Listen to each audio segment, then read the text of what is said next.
When I released my first video on this subject, I was hoping to see some good discussion in the comments and perhaps convince a few new people to join the conversation who hadn't felt up to doing so on any other videos before.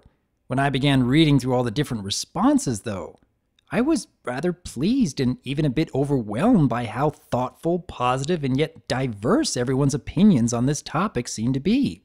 A lot of people were opening up, leaving some very lengthy comments and even adding more to the conversations that others had started. I was impressed, to say the least, and honestly, I wanted to hear more.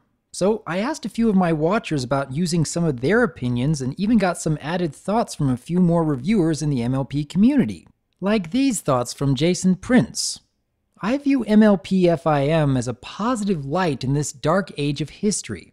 A passion of importance and symbolic belief to people who are open to the idea of morally good lessons, scaling humor, and creative ideas. MLP is a serene place where individuality thrives, teamwork and cooperation is encouraged, friendship and life lessons are a driving force, and good times are always just around the corner. It's not perfect, as it does have many dark corners and people who sometimes don't see eye to eye. But in the grand scheme, we'll find a way to work things out in the end. Or if we can't, we can at least find a way to compromise. Finally, MLP is a force of good animation, touching moments, likable and emulative characters, complex history, flexible ideas, and most importantly, a show not just for little girls, but a source for anyone who's feeling down, sad, or otherwise upset. To feel uplifted, joyful, and full of wonder, inspiration, and positive feelings all around. That, to me, is what I see MLP as. I view MLP as a source of creative inspiration. In fact, the staggering amount of creative work, especially visual arts, is what drew me into the show originally. I'll freely admit that the show has its share of plot holes or cliches at times, yet it never feels tired, and I always look forward to what the fans will produce in light of the newest episode. Here's a rather intriguing entry from, and forgive me if I mispronounce this, Paloma Casado. First of all, I see FIM as a really good show objectively. The animation, the colors, the songs, the voice actors. Plus, it's indeed very Disney-esque in some ways, which is right up my alley. I first tried the show because an animator friend of mine talked about how well done it was and what a great use of Flash the crew made. And I'd probably still be watching it even without the fandom.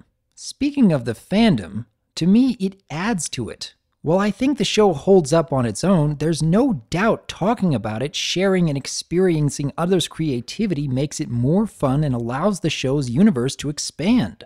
Also, it almost seems like the fandom affected the show itself and the direction it took in some ways, so I'm not sure how well one could separate the brony phenomenon and the actual show. I view friendship as magic similarly as to how Joshua Scorcher views it, having the Disney essence to the narratives and characterizations, and providing social lessons to younger viewers. Differently, however, I don't include VeggieTales since I didn't watch the show in order for me to compare the two.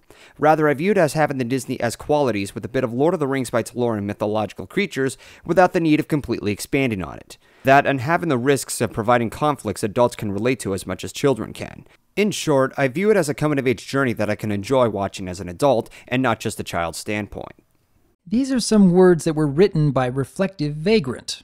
To be honest, the first bit of curiosity that drew me in was the oddity in how a character could go from a standard unicorn to a rare unicorn-Pegasus combo. I didn't know what an alicorn was at the time, but still understood that it would be a drastic change in a story. For my first viewed episode of Magical Mystery Cure, my curiosity was snared further, and you can guess the rest. After that, the community that both the show and the fandom had created managed to provide exactly the outlet I needed to recover from a sizable emotional wound. The cumulative spirit and little actions of the bronies I have interacted with have helped me to get a new footing in my life and push forward again. I suppose, to put it in a nutshell, I view MLP as a medium for creative works and camaraderie to be shared through. At least for me, since this is by far the most active I have been in any recreational or hobby community during my life so far. The way I see MLP is that it's remarkable for what it is, not necessarily because it's such a great show. The context of My Little Ponies in my life is that they were the silly pink girly toys that we would laugh at whenever we saw an advertisement on TV, because they were so cheesy, and to be fair, I laughed at similar adverts aimed at boys. I never even knew there was a My Little Pony show. It was never on. So when something that all my life I viewed as a dumb pink girl's toy suddenly turns up on the internet as a show that looks pretty good, well, it's an odd feeling. It's like everything I've learned about cooties in my childhood is being challenged. It looks good, but I shouldn't enjoy it. How can this be? He must be some sort of magic. At least that was the initial reaction. You feel that it would take something incredibly impressive to sway your opinion on girly ponies. But the fact of the matter is, no. It's a decent show. It's not the best thing that's ever existed, but it is remarkable. At least from my perspective. I want to thank everyone who has submitted their thoughts on this topic thus far. But honestly, I'm still fascinated by all the mixed opinions. As much as there are many similarities in our answers, there's still a lot of variation on how, when, or even why we became interested in MLP. I'd like to continue seeing your thoughts on these topics, and I even hope to see a lot more discussion on these diverse opinions. And perhaps we may yet uncover some intriguing trends that we hadn't noticed before. Let me know. And as always, I am DRWolf, and I look forward to hearing from you.